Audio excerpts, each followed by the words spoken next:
இந்திய அரசியலமைப்பு சட்டம் 6ஆம் வகுப்பு. கற்றல் நோக்கங்கள். இந்திய அரசியலமைப்பு சட்டத்தை பற்றி அறிதல். இந்திய அரசியலமைப்பு சட்டத்தின் உருவாக்கத்தை அறிந்து வியத்தல்.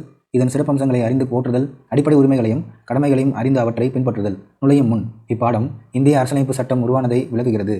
இந்திய அரசு நிர்வாகத்திற்கு வழிகாட்டியும் மற்றும் இந்திய குடிமக்களின் உரிமைகளையும் கடமைகளையும் உறுதிப்படுத்தியும் பாதுகாத்தும் வருகின்ற இந்திய அரசியலமைப்பு சட்டத்தை விளக்குகிறது. யாழினியும் சுடரொலியும் சகோதரர்கள் யாழ் 6ஆம் வகுப்பிலும் சுடர் 4ஆம் வகுப்பிலும் படித்துக் கொண்டிருக்கிறார்கள். யாழ் அடுத்த நாள் தனக்கிருக்கும் வகுப்பு தேர்விற்காக வாசித்துக் கொண்டிருந்தான்.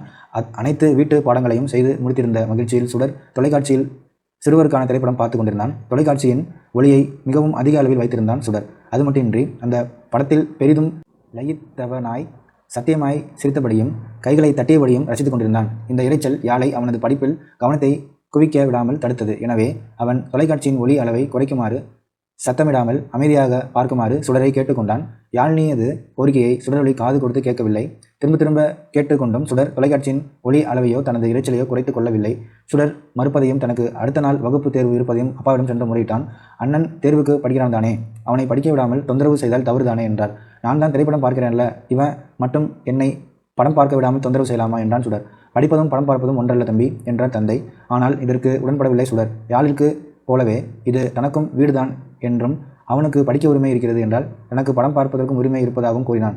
இருவருக்குமே வீட்டில் சம உரிமை இருக்கிறது என்பதை அவர்களது தந்தை ஏற்றுக்கொண்டார். ஆனால் ஒருவரது உரிமை அடுத்தவரது சுதந்திரத்தை காயப்படுத்தக்கூடாது என்று விளக்கினார். அப்போதும் அதை சரியாக புரிந்து கொள்ளாமல் சுடர் அடம்பிடித்தான். இங்கே பாரு சுடர், இது உன் வீடு, படத்தை சுதந்திரமாக பார்க்க உனக்கு உரிமை இருக்கிறது, அப்படித்தானே? ஆமாம் அப்பா. அதேபோல் இது யாழனின் வீடு, அவனுக்கு பிடித்த பாடலை தொலைக்காட்சியில் சத்தமாக வைத்துக் கொள்ளலாம் தானே? அது எப்படிப்பா? நான் தான் படம் பார்க்குறேன்ல, அவனும் சத்தமாக பாட்டு கேட்டால் நான் எப்படி படம் பார்க்க முடியும்? இப்போ புரியுதா? உன் உரிமைன்னு நீ சத்தமாக படம் பார்க்கலாம் என்றால் அவனுக்கும் பாட்டு கேட்கலாம் என்பது அவனது உரிமைதான் சுடர். அப்போ எப்படி நான் படம் பார்ப்பேன்? அப்போ எப்படி அவன் படிப்பான்? ஆமாம்ல. சரிப்பா, நான் இனிமேல் படம் பார்க்கல. அப்படி இல்லை சுடர், நீ படம் பார்க்கலாம், ஆனால் அடுத்தவர்களுக்கு இடையூறு இல்லாமல் பார்த்து கொள்ள வேண்டும். கோவித்து கொள்ளாதடா யாழ், இனி தொந்தரவு தராமல் படம் பார்க்குறேன், நீ போய் படிடா. சுடரது தோலை தட்டி கொடுத்தவாறே யாழ் புன்னகை தவள நகர்ந்தான். இந்த காட்சிகளை பார்த்து கொண்டிருந்த அவர்கள் தாய், எங்க இந்த சின்ன வீட்டில் நிர்வகிப்பதற்கே இத்தனை சட்டங்களும் ஒழுங்குமுறைகளும் தேவைப்படுகிறது, இத்தனை பெரிய இந்த தேசத்தை கட்டுக்கோப்பாக நிர்வகிப்பதற்கு எத்தனை சட்டங்களும் நெறிகளும் தேவைப்படும் என்று வியப்பின் உச்சிக்கே சென்றார். அது ஒரு கடல் தீபா? பல மதங்கள், பல மொழிகள், பல இனங்கள், பண்பாடுகளை சேர்ந்த மக்கள் வாழும் ஒரு நாட்டில் அனைவரையும் சமத்துவமாக நிர்வகிப்பதற்கு வலுவான தெளிவான சட்டங்களும் வழிமுறைகளும் தேவை. அவைதான் அரசியலமைப்பு சட்டம் என்கிறோம் என்றார். அடுத்த வேலை நாளில் இருவரும் பள்ளி சென்றனர். அன்று குடியரசு நாளாகும். அங்கு குடியரசு தின கொண்டாட்டங்கள் களை கட்டியிருந்தன. மாணவர்களும் ஆசிரியர்களும் கொடி மரத்தை சுற்றி வரிசையாக நின்று கொண்டிருந்தனர். கொடி ஏற்றப்பட்டவுடன் சிறப்பு விருந்தினர் சமூக அறிவியலாளர் ஆறுமுகம் அவர்களுடன் உரையாடல் தொடங்கியது. தங்கள் அனைவருக்கும் குடியரசு தின வாழ்த்துகள் என்றார் சமூக அறிவியலாளர். தங்களுக்கும் குடியரசு தின வாழ்த்துக்கள் ஐயா என்றார் மாணவர்கள். நாம் ஏன் குடியரசு தினம் கொண்டாடுகிறோம் என்று தெரியுமா? நமது அரசியலமைப்பு சட்டம் 1950ஆம் ஆண்டு ஜனவரி மாதம் 26ஆம் நாள் நடைமுறைக்கு வந்தது. அதுதான் நாம் குடியரசு தினமாக கொண்டாடுகிறோம் என்றார் வரலாற்று ஆசிரியை மலர்மதி. ஆம், தாங்கள் கூறியது சரிதான். ஆனால் அந்த நாளில் நம்முடைய அரசியலமைப்பு சட்டம் நடைமுறைக்கு வந்ததற்கு வேறு பல காரணங்கள் உண்டு. முக்கியமாக 1929ஆம் ஆண்டு லாகூரில் கூடிய காங்கிரஸ் மாநாட்டில் முழு சுயராஜ்யத்தை பூர்ண சுவராஜ் அடைவது என்ற முழக்கம் வலுப்பெற்றது. அதனைத் தொடர்ந்து 1930 ஜனவரி 26 அன்று முழு சுதந்திர நாளாக பூர்ண சுவராஜ் டே கொண்டாடப்பட்டது. பின்னாளில் அதுவே நமது குடியரசு தினமாக ஆனது என்றார் சமூக அறிவியலாளர் ஆறுமுகம். அரசியலமைப்பு சட்டம் என்றால் என்ன என்று கேட்டான் நாதர். அது பற்றி தெரிந்து கொள்வதற்கு முன்னால் நான் சில கேள்விகளை கேட்கிறேன், அதற்கு பதில் கூறுங்கள், பிறகு நான் உங்கள் கேள்விக்கு பதில் கூறுகிறேன் என்றார். எல்லாரும் சரி என்றபடி அவரது கேள்விகளை எதிர்கொள்ள தயாராயிருந்தனர். நீங்கள் உங்கள் வீடுகளில் ஏதேனும் விதிகளை பின்பற்றுகிறீர்களா? ஆம் என்றார். நீங்கள் உங்கள் பள்ளியில் ஏதேனும் விதிகளை பின்பற்றுகிறீர்களா? ஆம் என்றனர். இரண்டும் ஒன்றா அல்லது வேறானவையா? பெரும்பாலும் வேறானவை. பொது இடத்தில் நாம் சில விதிகளை பின்பற்ற வேண்டியிருப்பது அவசியமா? ஆம். அவை ஏன் அவசியம்? நாம் அடுத்தவர்களை தொந்தரவு செய்யாமல் இருக்க என்றால் தமிழ்செல்வி. நம்மை அடுத்தவர்கள் யாரும் தொந்தரவு செய்யாமல் இருக்கவும் தான் என்றார் செல்வா. ஆம், நீங்கள் கூறிய காரணங்கள் ஏற்புடையவைதான். அதே நேரம் விதிகளை பின்பற்ற சொல்லி யாரேனும் உங்களை கட்டாயப்படுத்தினால் அப்போது எப்படி உணர்வீர்கள்? கொஞ்சம் கடினமாக இருக்கும். உங்களுக்கான விதிகளை நீங்களே உருவாக்கும் போது எப்படி உணர்வீர்கள்? மகிழ்ச்சியாகவும் பெருமையாகவும் இருக்கும். எல்லோரும் அமோதிப்பதை போல் தலையசைத்தனர். அரசியலமைப்பு சட்டம் ஒரு நாட்டிற்கு தேவையான சில அடிப்படை விதிகள் கொள்கைகளை உருவாக்கி ஆவணப்படுத்துவதோடு தனது குடிமக்களின் உரிமைகள் கடமைகள் மற்றும் செயல்பாடுகளை வரையறுக்கிறது. பிறகு அச்சட்டத்தின் துணைகளோடு அந்நாடு ஆளப்படும். இந்திய அரசியலமைப்பு சட்டத்தின் எவையெல்லாம் இடம்பெற்றுள்ளன என்று கேட்டால் தீபிகா, இந்திய அரசியலமைப்பு சட்டம் தான் நமது நாட்டின் உயர்ந்தபட்ச சட்டமாக விளங்குகிறது. அது அடிப்படை அரசியல் கொள்கைகளை வரையறுப்பது, கட்டமைப்புகள், வழிமுறைகள், அதிகாரம் ஆகியவற்றை விளக்குவது, அரசு நிறுவனங்களின் கடமைகளை பட்டியலிடுவது, குடிமக்களின் அடிப்படை உரிமைகள் மற்றும் கடமைகளை நிர்ணயம் செய்வது, வழிகாட்டு நெறிமுறைகளை வழங்குவது ஆகியவற்றின் வழியே ஓர் ஒட்டுமொத்த கட்டமைப்பை நமக்கு தருகிறது. இதற்கான ஆரம்ப கட்ட பணிகள் எப்போது தொடங்கப்பட்டன என்று கேட்டால் கிறிஸ்டோபர். அரசியலமைப்பு சட்டத்தை உருவாக்கும் நோக்கில் இந்தியாவின் பல்வேறு பகுதிகளைச் சேர்ந்த 389 உறுப்பினர்களை கொண்ட இந்திய அரசியலமைப்பு நிர்ணய மன்றம் என்ற அமைப்பு 1946ஆம் ஆண்டு உருவாக்கப்பட்டது. இதன் தலைவராக முனைவர் ராஜேந்திர பிரசாத் தேர்ந்தெடுக்கப்பட்டார். இந்த அமைப்பில் இடம்பெற்றிருந்த வேறு முக்கிய உறுப்பினர்கள் யார்? ஜவஹர்லால் நேரு, சர்தார் வல்லபாய் பட்டேல், மௌலானா ஆசாத், எஸ் ராதாகிருஷ்ணன், விஜயலட்சுமி பண்டிட், சரோஜினி நாயுடு உட்பட பலர் இந்த அமைப்பில் இடம்பெற்றிருந்தனர். இந்த அமைப்பில் பெண்கள் எத்தனை பேர் இருந்தனர் என்று கேட்டான் குணசேகரன். 15 பெண் உறுப்பினர்கள் இந்த அமைப்பில் இடம்பெற்றிருந்தனர். 7 பேர் கொண்ட அரசியலமைப்பு சட்ட வரைவு குழு உருவாக்கப்பட்டு அதன் தலைவராக அம்பேத்கர் தேர்ந்தெடுக்கப்பட்டார். மேலும் இதற்கான ஆலோசகராக BN ராவ் நியமிக்கப்பட்டார். இக்குழுவின் முதல் கூட்டம் 1946ஆம் ஆண்டு டிசம்பர் 9ஆம் தேதி நடைபெற்றது. அன்றே அரசியலமைப்பு சட்டத்தை எழுதும் வேலைகள் தொடங்கிவிட்டன. அண்ணல் அம்பேத்கர் இந்திய அரசியலமைப்பு சட்டத்தின் தந்தை என அழைக்கப்படுவார். இதை அடிப்படையாக கொண்டு இதை எழுதினார்கள். இக்குழுவினர் இங்கிலாந்து, அமெரிக்கா, அன்றைய சோவியத் ரஷ்யா, பிரான்ஸ், சுவிட்சர்லாந்து உட்பட 60 நாடுகளின் அரசியலமைப்பு சட்டங்களை வாசித்து அவற்றில் இருந்த சிறப்பான பகுதிகளை முன்மாதிரியாக கொண்டு நமது அரசியலமைப்பு சட்டத்தை உருவாக்கினர். இதை தொடர்ச்சியாக ஒரே முயற்சியில் எழுதினார்களா? இல்லை. அரசியலமைப்பு சட்டம் இறுதி செய்யப்படுவதற்கு முன்னர் சுமார் 2000 திருத்தங்கள் அதில் மேற்கொள்ளப்பட்டன. எப்போது இச்சட்டம் எழுதி முடிக்கப்பட்டது? 2 ஆண்டுகள் 11 மாதங்கள் 18 நாட்கள் கடந்த நிலையில் 1949ஆம் ஆண்டு நவம்பர் 26ஆம் நாள் முழுமையான அரசியலமைப்பு சட்டம் தயாரானது.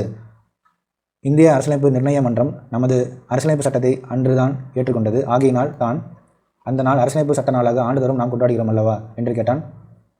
ஆம் என்றான் ஆறுமுகம். அரசியலமைப்பு சட்டத்தை உருவாக்க எவ்வளவு செலவானது என்று கேட்டான். 64 லட்சம் ரூபாய் இதற்கென செலவிடப்பட்டது. நமது அரசியலமைப்பு சட்டத்தின் நோக்கம் என்ன? நமது அரசியலமைப்பு சட்டத்தின் முகப்புரை ஒவ்வொரு இந்தியருக்குமான நீதி, சுதந்திரம், சமத்துவத்தை உறுதி செய்வதோடு சகோதரத்துவத்தையும் வலியுறுத்துகிறது. முகப்புரை என்றால் என்ன? அரசியலமைப்பு சட்டத்தின் முன்னுரைதான் முகப்புரை என்று அழைக்கப்படுகிறது. இது இந்தியாவை இறையாண்மை, சமத்துவம், மத சார்பின்மை, மக்களாட்சி, குடியரசு என்று வரையறை செய்கிறது. இறையாண்மை, சமத்துவம், மத சார்பின்மை, மக்களாட்சி, குடியரசு என்று வரையறை செய்கிறது. இறையாண்மை என்பது எதை குறிக்கிறது? அரசியலமைப்பு சட்டம் இந்திய மக்களுக்கு முழு அதிகாரத்தை வழங்கியுள்ளது. நாடாளுமன்றம் மற்றும் சட்டமன்ற உறுப்பினர்கள் மக்களால் தேர்ந்தெடுக்கப்படுகிறார்கள். அவர்களிடம் நிறைவேற்றும் அதிகாரம் இருக்கிறது. இப்படியாக ஒரு நாட்டின் உச்சநிலை அதிகாரத்தையே இறையாண்மை என்கிறோம். மத சார்பின்மை என்பது மக்கள் தங்கள் விருப்பப்படி வெவ்வேறு இறை மத நம்பிக்கை கொண்டவர்களாக இருக்க அனுமதிக்கும் சட்டம். அவர்களுக்கு ஒரே விதமான பாகுபாடற்ற உரிமைகளை வழங்குகிறது. அரசிற்கான மதம் என்று ஒன்று கிடையாது என்பதால் அரசு அனைத்து மதங்களையும் ஒரே தளத்தில் வைத்தே பார்க்கிறது. இந்திய அரசு சட்டமன்றத்தின் நாடாளுமன்றத்தின் வழியேதான் ஆளப்படுகிறது இல்லையா? ஆம். இந்திய அரசியலமைப்பு சட்டமானது மாநில மற்றும் ஒன்றிய அரசுகள் சட்டமன்ற ஆட்சி முறையை, அதாவது பார்லிமெண்டரி ஃபார்ம் ஆஃப் கவர்மெண்ட் பின்பற்றி ஆட்சி செய்ய வழிவகை செய்துள்ளது. இந்த அமைப்பின்படி நிறைவேற்று அதிகாரம் சட்டமன்றத்தின் நாடாளுமன்றத்தின் கூட்டு பொறுப்பாக இருக்கும். அதிக உறுப்பினர்களை கொண்ட கட்சி ஆட்சி அமைக்கும். அடிப்படை உரிமை என்றால் என்ன? ஒவ்வொரு குடிமகனுக்கும் மிக தேவையான உரிமைகளை அடிப்படை உரிமைகள் என்று அழைக்கப்படுகின்றன. அவை என்னென்ன? சம உரிமை, சுதந்திரமாக செயல்படும் உரிமை, சுரண்டலுக்கு எதிரான உரிமை, சுதந்திர சமய உரிமை, கலாச்சாரம் மற்றும் கல்வி. அடிப்படை உரிமைகள்: 1. சமய உரிமை, சுதந்திரமாக செயல்படும் உரிமை, சுரண்டலுக்கு எதிரான உரிமை, சுதந்திர சமய உரிமை, கலாச்சாரம் மற்றும் கல்வி பெறும் உரிமை, சட்ட தீர்வு பெறும் உரிமை. கல்வி பெறும் உரிமை, சட்ட தீர்வு பெறும் உரிமை ஆகியவை இன்றியமையாத உரிமைகளாக குறிப்பிடப்பட்டுள்ளன. வழிகாட்டு நெறிமுறை என்று கூறினீர்களே, அப்படி என்றால் என்ன? அரசுகள் சட்டம் இயற்றும் போது, ஆட்சி செய்யும் போது கவனத்தில் கொள்ள வேண்டிய சில வழிகாட்டல்களை அரசியலமைப்பு சட்டம் வழங்கியுள்ளது. இவை கட்டாயமாக நடைமுறைப்படுத்தப்பட வேண்டியவை அல்ல என்றாலும் கவனத்தில் கொள்ளப்பட வேண்டியவை. வயது வந்தோர் வாக்குரிமை என்பது 18 வயது பூர்த்தியான இந்திய குடிமகன் ஒவ்வொருவருக்கும் வாக்களிக்கும் உரிமையை பெறுகிறார்கள். இந்த உரிமையை அவர்கள் பெறுவதற்கு சாதி, மதம், பாலினம், பொருளாதார அடுக்கு உட்பட எதுவும் தடையாக இருக்க முடியாது. உரிமைகளைப் போலவே ஒவ்வொரு குடிமகனுக்குமான கடமைகளும் இருக்கும் இல்லையா? ஆம், இருக்கின்றன. தேசிய கொடிகளையும் தேசிய கீதத்தையும் மதித்து நடப்பது, எல்லா குடிமக்களும் அரசியல் சட்டத்தை மதித்து பேணுவது, சுதந்திரத்திற்காக போராடி நமது தலைவர்களை பின்பற்றி நடப்பது, நாட்டை பாதுகாப்பது, நாட்டுக்காக தேவைப்படும் போது சேவை செய்ய தயாராக இருப்பது, சாதி மத மொழி இன எல்லை கடந்து அனைவரும் சகோதர மாண்பையுடன் இருப்பது, நமது பழம் பெருமை மிக்க பாரம்பரியத்தை காப்பது, காடுகள், நதிகள், ஏரிகள் உள்ளிட்ட இயற்கையையும் வன விலங்குகளையும் பாதுகாப்பது, அறிவியல், மனிதாபிமானம், சீர்திருத்த உணர்வுகளை வளர்ப்பது, வன்முறையை தவிர்த்து அரசு சொத்துக்களை பாதுகாப்பது, குழந்தைகளின் பெற்றோரா அல்லது பாதுகாவலரோ தமது குழந்தைகளுக்கு கல்வி வாய்ப்புகளை 6 முதல் 14 வயதுக்குள் தருவது ஆகியவற்றை அரசியல் சட்டம் நமது கடமைகளாக அறிவித்துள்ளது என்று முடித்தார் சமூக அறிவியலாளர் ஆறுமுகம். தகவல் வேலை.